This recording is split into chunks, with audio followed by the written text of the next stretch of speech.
You guys are in for a treat today. It's movies like this that are the reason I started this segment to begin with. I Lost My Body was directed by Jeremy Clapham and brought to life by the incredible team at Zilam Animation. It came out in 2019, and seriously, I don't plan this. It just so happens that most underrated animations I've covered were released in the 2010s.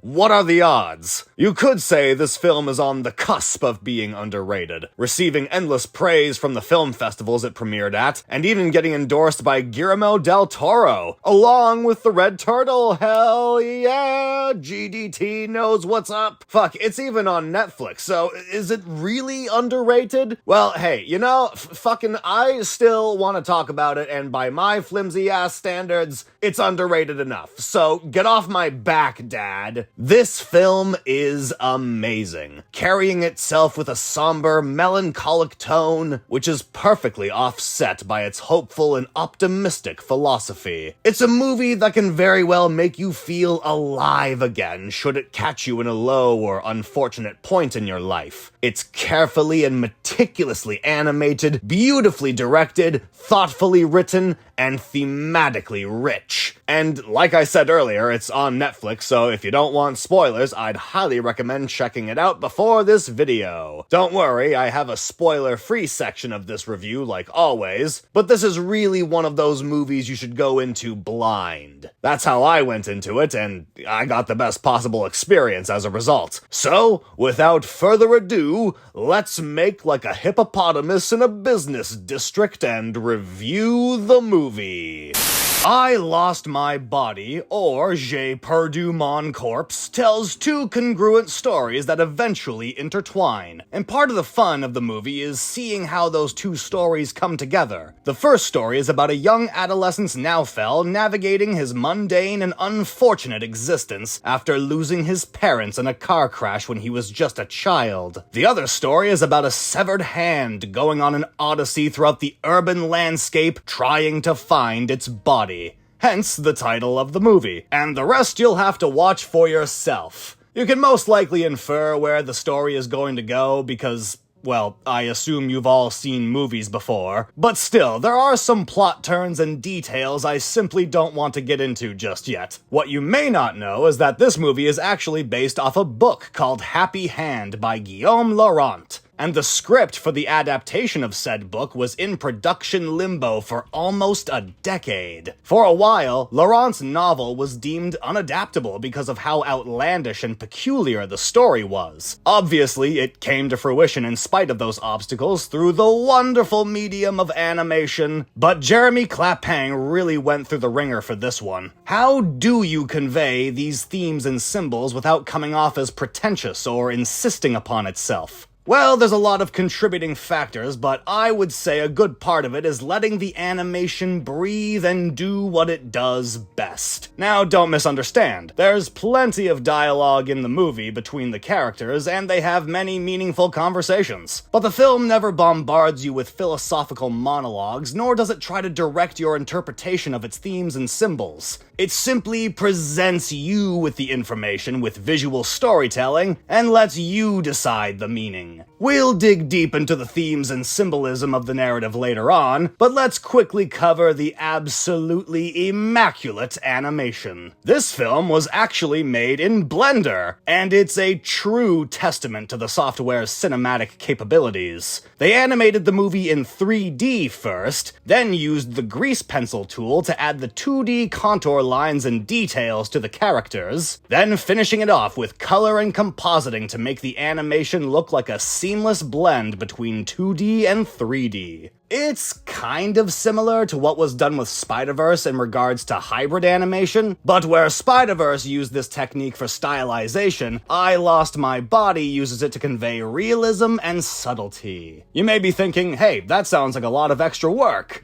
Well, yes. Yes, absolutely. It's definitely an added layer of production, but clearly the results speak for themselves. The animation is beautifully subdued. It captures the most authentic and genuine human mannerisms with these characters. The amount of meticulous frames they've added just to keep them alive and realistic is astounding. The most impressive parts of the movie could very well go to the hand scenes, given how creative and inventive they are with the amazing weight, movement, and flow of this unlikely protagonist. And don't get me wrong, all the hand scenes are fantastic, but what really impressed me were the little moments. Those small, fleeting seconds of subtle animation are what really sell this movie for me. There is so much humanity encapsulated in those moments, and it all contributes to the very, well, human spirit of this film. And speaking of the human condition, why don't we start talking about them themes and symbolisms, eh? Yeah, let's do it. Here's your time code, treat it nicely, give it water, change its diapers, you know the deal. So, I don't think it's that much of a stretch to say that the main theme of the movie is loss. As mentioned earlier, Naofel lost his parents, he lost his hand, fumbled a potential relationship, the movie is called I Lost My Body. It's pretty cut and dry. But the film is also about trying to reconnect with your life after said loss. And it's pretty obvious that the hand trying to reconnect with its body is a rather blatant representation of that theme. When it comes to Naofel, he desperately tries to find genuine human connection with Gabrielle, to a point where he's, well, there's really no beating around the bush, he's a bit of a stalker. But he's not malicious, threatening, nor devious about it. He knows it's a bad idea, but he's so starved for human contact that he latched on to the first person that showed him a microcosm of decency. Naofel was emotionally dismissed by his landlord uncle after his parents died, his roommate cousin is a douchebag, he doesn't have any friends, he works a soul-crushing job at the pizza place, he's been dealt a tough hand.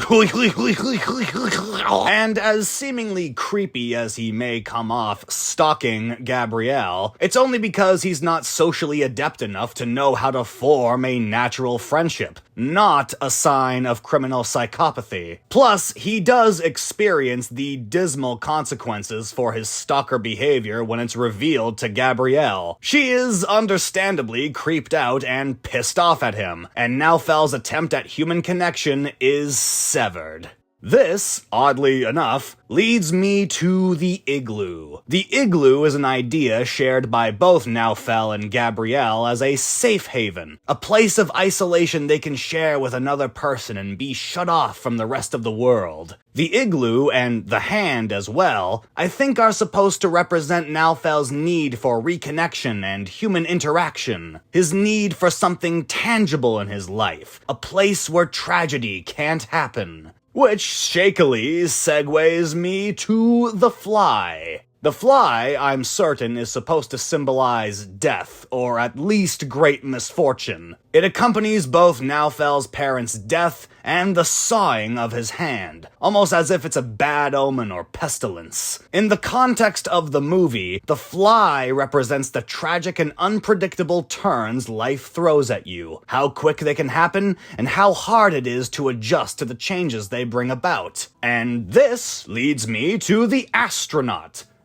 Which sounds really weird out of context. But I think the astronaut represents Naofel's childhood aspirations that he slowly grew out of. Or, more specifically, the optimism of childhood compared to the pessimism of adulthood. It's easy to say you'll be an astronaut, or a concert pianist, or a race car driver, or a rock star when you're a kid, but as you get older, life keeps bogging you down and throwing loop after loop at you that it can slowly and unfortunately break your spirit. And that's exactly what's happening to our protagonist. Naofel is so broken from all the misfortune that's fallen upon him that at one point in the movie, it really does seem hopeless. When the world keeps kicking your ass and you lose everything, why not give up?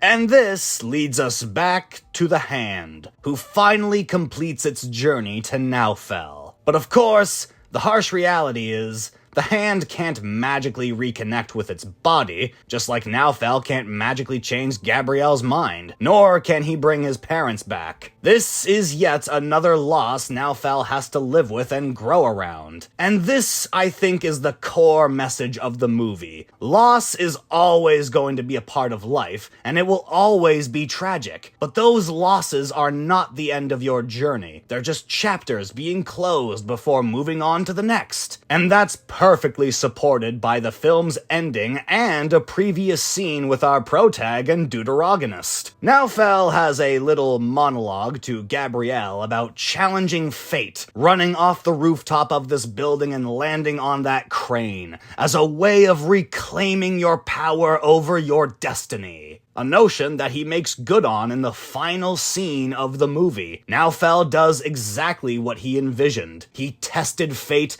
took a literal leap of faith, and won. He fucking won. He regained some semblance of control over his life. He finally took the first step forward to creating a better future for himself. As optimistic as that is, the movie, however, doesn't show us what happens next for our MC. It just shows Naufel coming down from the adrenaline of his little stunt. So it's uncertain where he'll go from here. But quite frankly, it doesn't really matter what comes next. Presently, this is the most alive he's felt in years, and this was the boost he needed to reinvent himself. And that is all that matters. He's alive. Despite all the hardship, pain, suffering, and strife, he is alive. And I absolutely love that. The virgin nihilist versus the based hope Chad.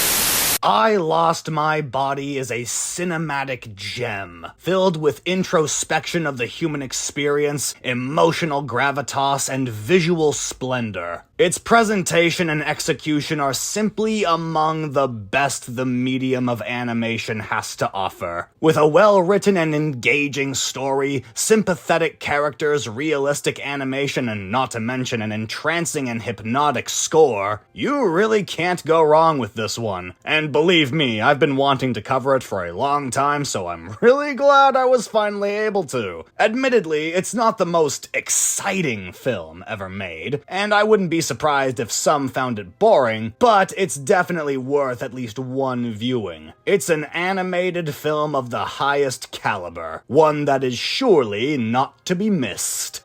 And if you do miss out on it, well, I guess you'll just have to deal with Jesus. Thanks for watching. We're all gonna die one day, so go kick some mailboxes. I don't even care.